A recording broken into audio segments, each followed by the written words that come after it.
Shangri-La is no doubt one of the best crossovers Grand Summoners has ever got. The event was solid, the equips are good, and the units are insane. Like, have you seen Menon Raku?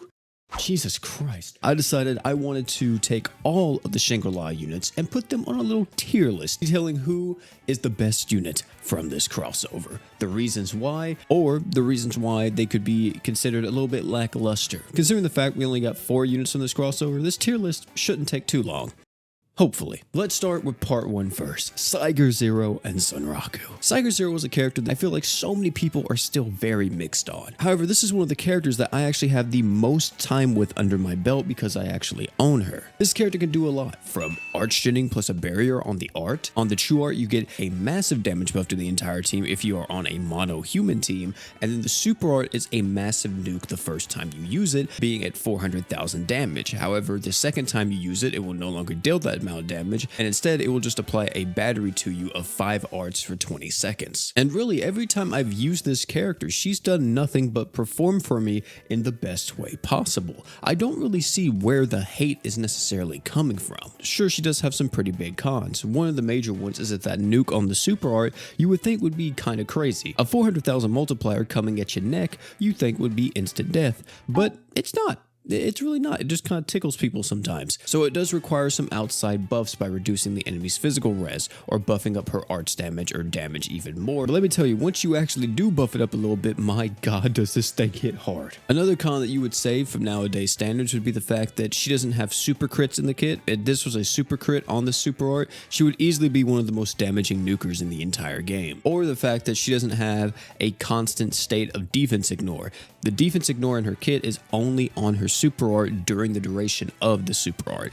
If you're not in your super art, you just hit regular damage all the time. Another thing that's kind of bad about her, which is really good in sustain, is her slots. Her slots in nuking, kind of whatever, unless you have very specific crossover equips to actually utilize these slots, or seasonal equips. Like I mentioned before, for sustain though, these equips are actually not too bad. The defense slots can provide a lot of different damage mitigation to the team, and with the physical slots, she can either opt in for something like True as a Nagi to lower the defense equipped CTs, or if you're nuking with her, you could use something like Ashura to give her even more arch gen so she can get into her super art even quicker. So all in all, Ciger Zero is a fantastic unit, and the hate with this character doesn't make much sense to me at all. I feel like people are just looking at her and not seeing super crits or not seeing big damage and thinking she's a little lackluster. It's kind of wild to me that the people that say she's bad are the same people who say Sistina's good. They're literally the same character, just like one equip slot changed and this one has a super art. Either way, I'm putting Ciger Zero at, I would say, number 3 on the list. Next is the man Menon Raku, and this is my goat. Menon Raku has so much going for him. Big, massive, enormous damage. This guy's super art hits like a freaking bullet train. It's so fast, it deals so much damage with the super crits and everything. It is wild how it even gives him a permanent attack buff afterwards. Not only this man, Menon Raku, is not just about the damage. Insanely good arch gen. His arch gen is type F, but this thing lasts forever. Do you see this? 25 seconds. If you calculate this, 6 arts per second for 25 seconds, ladies and gentlemen, you have an art that's giving you 150 art gauge on one singular use of it. You throw another arch gen on the team, let's say Valentine's Day Priscilla that's coming out soon, or later on down the line, Summer Iris, or BF Mira. You throw one of them on the team with this man, he's never running out of arch gen. The team is going to be sustained for the entire time once he has his true art up. It's insane. Also, the true art applies crit res down.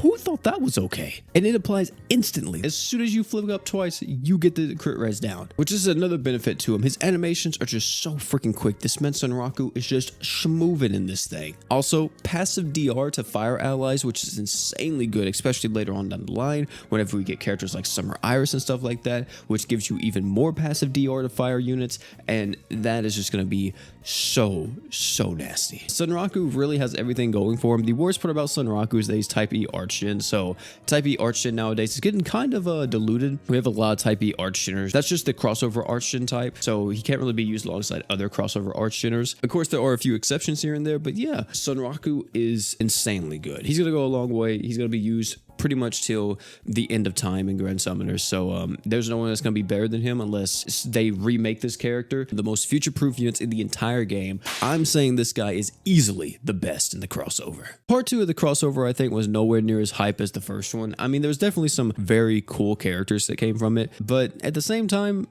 it's okay. Let's talk about Oi. Well, ain't much to talk about here. He's a pro gamer. There's that. Yeah, this guy's bad. They just try to throw everything on this character and hope that it worked out, and none of it did. He's just a damage dealer, but like even dealing damage, he's one of the worst at doing it. He has no kind of defense ignore in the kit or no kind of crit rate, which nowadays seems so weird actually having to provide that type of resource to an attacker. So I don't know who was cooking on this unit. I don't know what they were thinking. I guess they were just like, if we give him everything, he's going to be good. No, you give him everything and he's the worst unit I've ever seen. He's easily one of the worst ascended characters in the game. So I'm putting Okatsu even below the last tier that I have on this, very at the bottom. You see where he's at. Yep.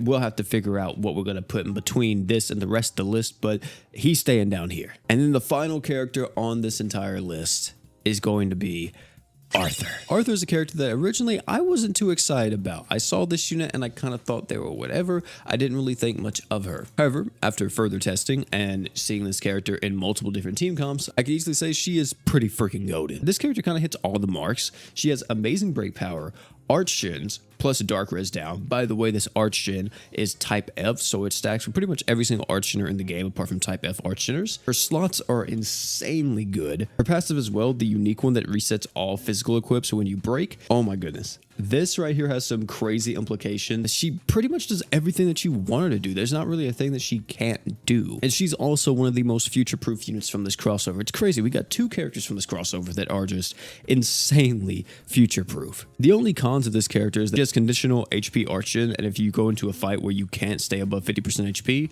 then she can't arch gen for you, which does kind of suck, but that's like once in a blue moon where you fight a fight where you can't stay above that HP threshold. And then I guess another con, which this one is more of a nitpick than anything, if you already have Chloe from Fate, you probably don't really care too much about having Arthur. But even with all that being said, Arthur is still easily the second best unit in this entire crossover. And there you have it. There's my list for who are the best characters in this crossover to who is the worst character in this crossover. Was this list a little bit easy to predict? Absolutely.